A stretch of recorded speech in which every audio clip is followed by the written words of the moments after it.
Merci, bonjour à tous. Merci au comité Acute de m'avoir invité. Donc effectivement, je vais vous traiter du comment communiquer lors d'une urgence vitale. Et j'ai fait le choix de planter le décor également avec une vidéo, un extrait de film. Donc pour ceux qui l'ont vu, c'est le film Contagion. Et pour ceux qui ne l'ont pas vu, c'est Gwyneth Paltrow qui revient de son voyage professionnel en Chine, qui rentre à la maison retrouver Matt Damon, ça commençait bien. Et ça se déroule moins bien après. Elle présente une hyperthermie importante et des convulsions. Et donc, elle est adressée à l'hôpital. Oui, c'est ça. Bess, est-ce que vous m'entendez? Je suis le docteur Harrington, vous êtes à l'hôpital. Elle est souffrante, et là, ce matin... Vous avez eu une attaque cérébrale ce matin, Bess. C'est la Elle a première des fois. antécédents? Ah non, non, Allergie, non. autre problème de santé? Oui, je crois qu'elle est allergique Est-ce qu'elle est tombée à la récemment? Elle s'est pénicilline. cognée la tête sous la Non, douche? elle rentrait de voyage, alors elle était un petit peu... Pas de drogue, amphétamine, ecstasy? On prend rien de tout ça, non. Qu'est-ce que... On a besoin d'aide ici. Bess. Il faut sortir, monsieur. Il faut sortir. Faut la perfuser. Donnez-moi 2 mg d'activant, s'il vous plaît. Et donc, en dépit de tous nos efforts, elle n'a pas réagi. D'accord, Son cœur s'est arrêté de battre et il se trouve, hélas, qu'elle est décédée. d'accord. Toutes mes condoléances, monsieur Emoff. Je sais que ce n'est pas facile à accepter. D'accord. Et maintenant, je peux aller lui parler? Monsieur Emoff, je suis désolé, votre femme est morte. Oui, mais enfin je viens de la voir. On était à la maison. Y a-t-il quelqu'un que l'on peut contacter? Quelqu'un que vous aimeriez à vos côtés?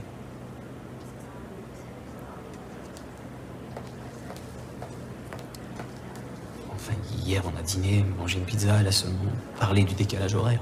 Vous avez dit qu'elle revenait de voyage de Hong Kong.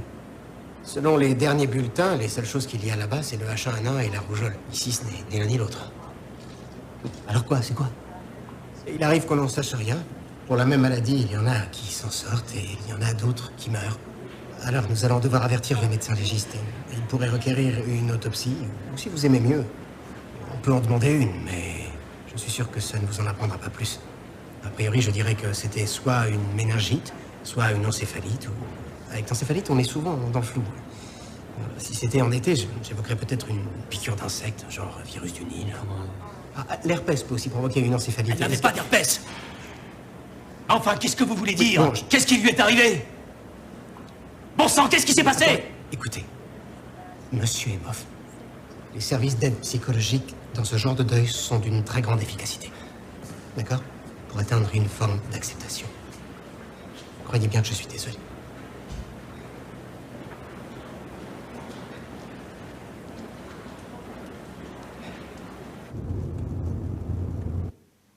Bon, on compatit. L'exercice n'est pas facile et on a dit qu'il fallait décrire et ne pas juger. Donc on va essayer de s'y tenir, ce d'autant qu'il n'existe évidemment pas de bonne façon d'annoncer une mauvaise nouvelle, mais certaines sont plus dévastatrices que d'autres. Donc on va essayer de voir ensemble. Je vous ai ciblé quelques points des pièges et quelques pistes aussi. Donc quelques pièges à éviter et quelques pistes à favoriser. Un des premiers pièges, alors qui n'est pas dans l'extrait, mais qui nous arrive tous de tomber dans ce piège. Moi, la première encore, c'est d'énoncer peut-être un peu rapidement son nom et sa fonction. Donc on se présente, c'est bien, ça tout le monde le fait. Mais si on le fait de façon extrêmement mécanique, on passe à côté de quelque chose. Se présenter, ça veut dire être présent à l'autre, poser son regard dans son regard, et ça change la rencontre. Au milieu du service, on a vu, c'est pas terrible, on n'a pas envie de faire ça. Donc bien sûr, il faudra savoir se poser, gérer l'espace. La logorée aussi, on va essayer d'éviter.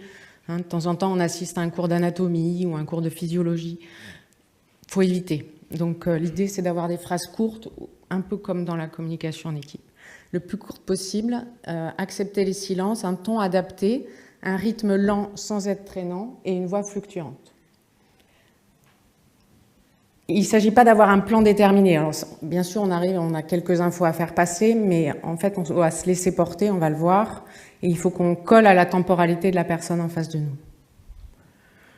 Des schémas classiques de communication qu'on a déjà vus. On n'est pas dans l'information où l'émetteur transmet un message au récepteur et ça s'arrête là. Bien sûr que notre communication, elle va être effective, efficace s'il y a une compréhension. Et donc la compréhension elle va être facilitée par l'analyse des retours verbaux, du feedback, des retours verbaux et non verbaux. Donc, comme vous le savez, le verbal occupe assez peu de place et le non-verbal énormément.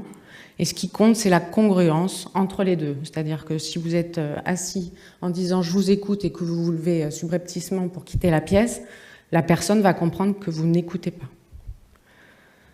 Donc il s'agit bien d'un processus qui a l'air plus compliqué qu'il n'y paraît, un processus interactif avec des variables psychologiques, cognitives et sociales. Je vais m'arrêter sur les variables psychologiques qui sont extrêmement importantes à connaître, très intéressantes à découvrir. Du côté des mécanismes de défense, du côté des soignants qui n'a pas envie de dire et du côté des patients qui n'a probablement pas envie d'entendre. Donc en vert, dans le... qu'on voit un peu. Dans le film, il y a du côté du soignant de la rationalisation, de l'activisme, il cherche à avoir un diagnostic, de l'évitement quand dès qu'il y a un peu d'émotion, il veut transférer le problème au psychologue.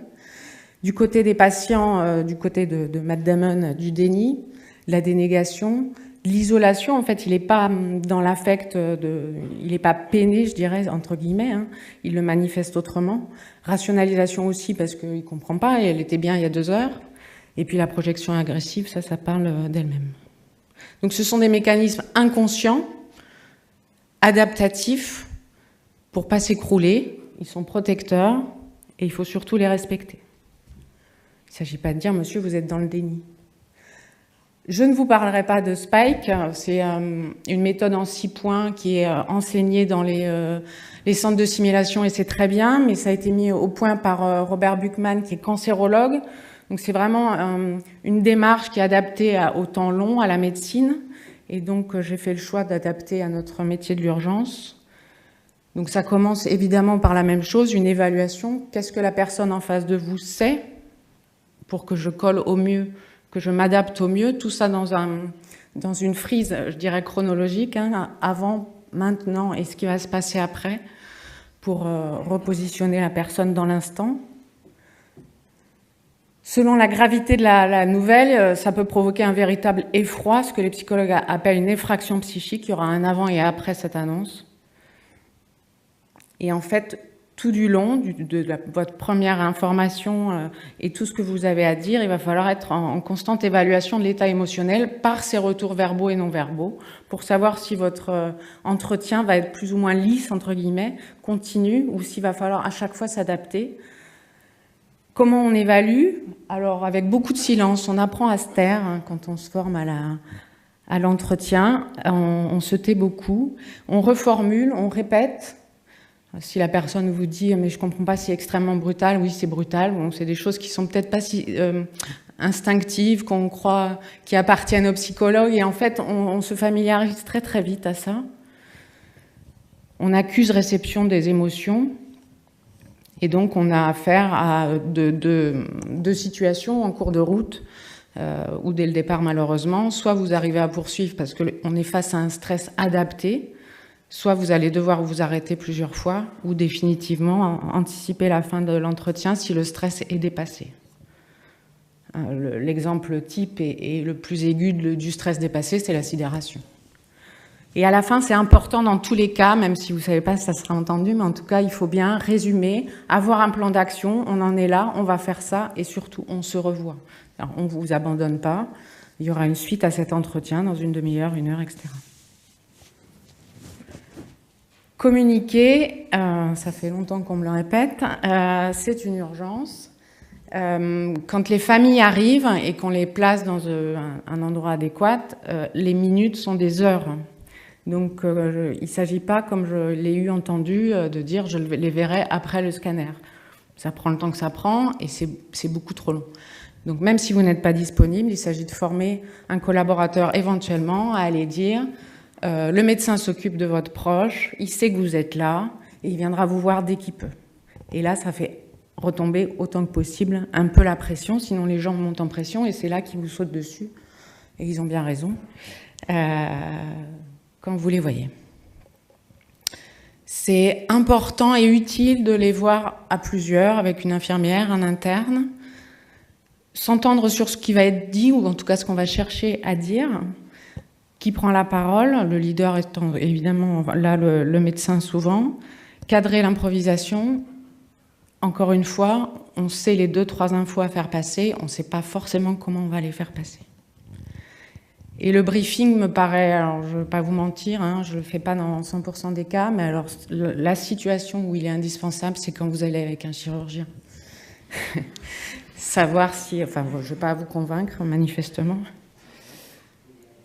Les entretiens, quelques éléments. Analyser les retours verbaux et non verbaux, c'est pas céder à l'interprétation. Si vous aussi, dans votre analyse, vous avez l'impression qu'il y a quelque chose d'incohérent, vous faites répéter, vous faites préciser. Voilà. On part pas dans des interprétations sans fin.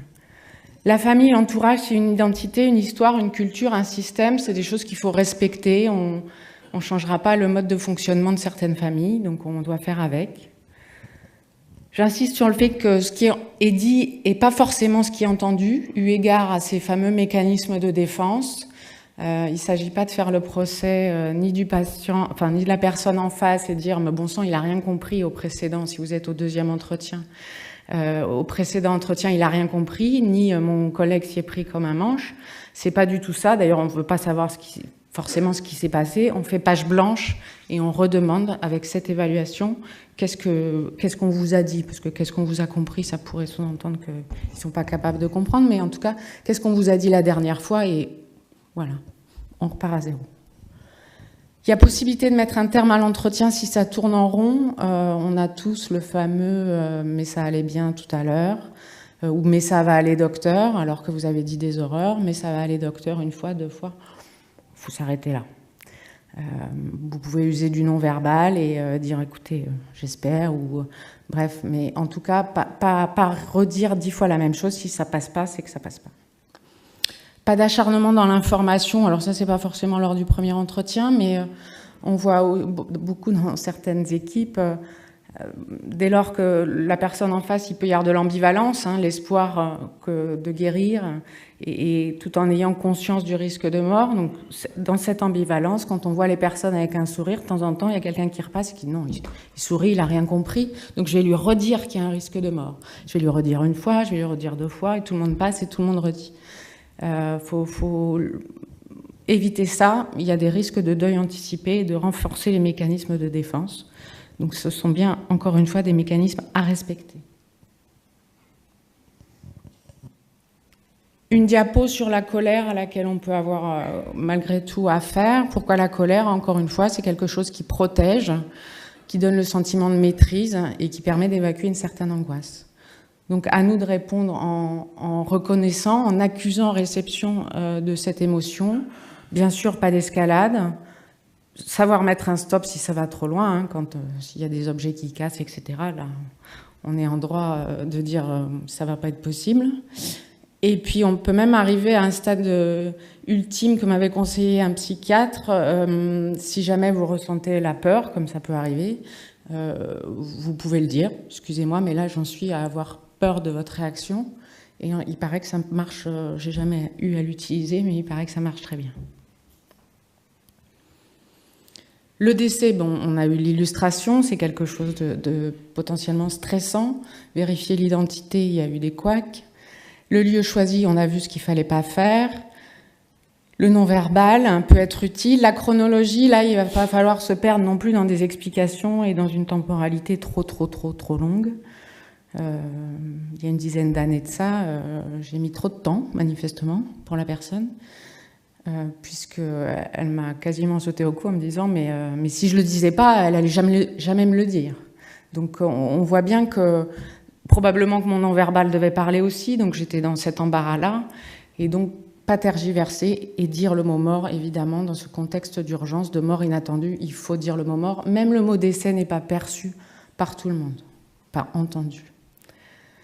Ne pas vouloir occuper les silences ou répondre aux pleurs et aux cris, ne pas chercher à atténuer des souffrances qui ne peuvent pas l'être.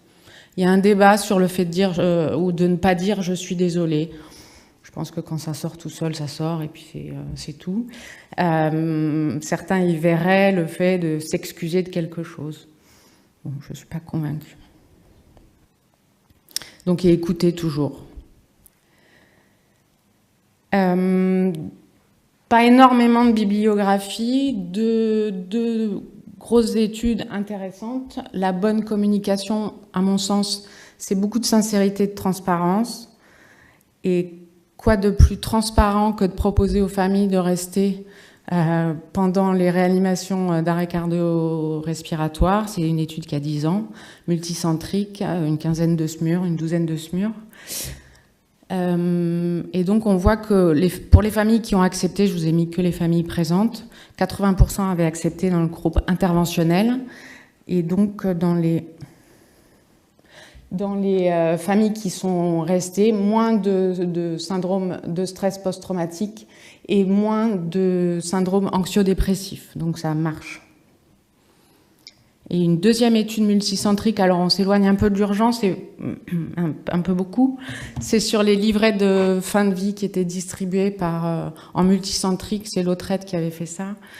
Donc il y avait une distribution de livrets pour expliquer aux familles comment ça allait se passer, les limitations de traitement, etc.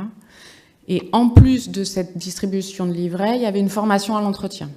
Et donc les entretiens duraient 10 minutes de plus, 30 minutes contre 20, et sur ces 10 minutes supplémentaires, 8 minutes d'écoute. Donc on ne sait pas la part du livret ou de la formation en entretien, toujours est-il que là encore, diminution du syndrome de stress post-traumatique et diminution des syndromes anxio-dépressifs. Donc 2 diapos de synthèse. Quelle place pour la famille et l'entourage? Leur place, donc il s'agit de penser à eux d'emblée. Que c'est pas seulement informer, c'est communiquer et rencontrer. Et qu'une communication efficace peut prévenir des crises. Là, une mauvaise communication peut aggraver la situation. Communiquer reste une urgence dans ces situations-là. Ne pas laisser les familles attendre même des minutes, encore une fois. Une urgence ne veut pas dire tout dire en urgence. On l'a bien vu, il va falloir prendre le temps. Donc s'il y avait 4 mots à retenir, la présence, l'écoute, apprendre à respecter les silences, respecter les différences de temporalité. Et donc j'espère vous avoir apporté quelques outils pour rendre l'exercice de compliqué et stressant à juste complexe. Merci.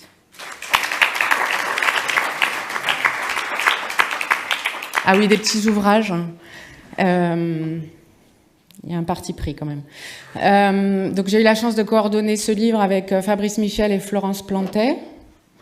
Récemment, nous avons eu une critique plutôt positive de la JAR Paris, qui précisait quand même que c'était pour les internes intéressés par le sujet. J'ai envie de dire que pour les autres aussi, ça peut être intéressant. Enfin, j'espère.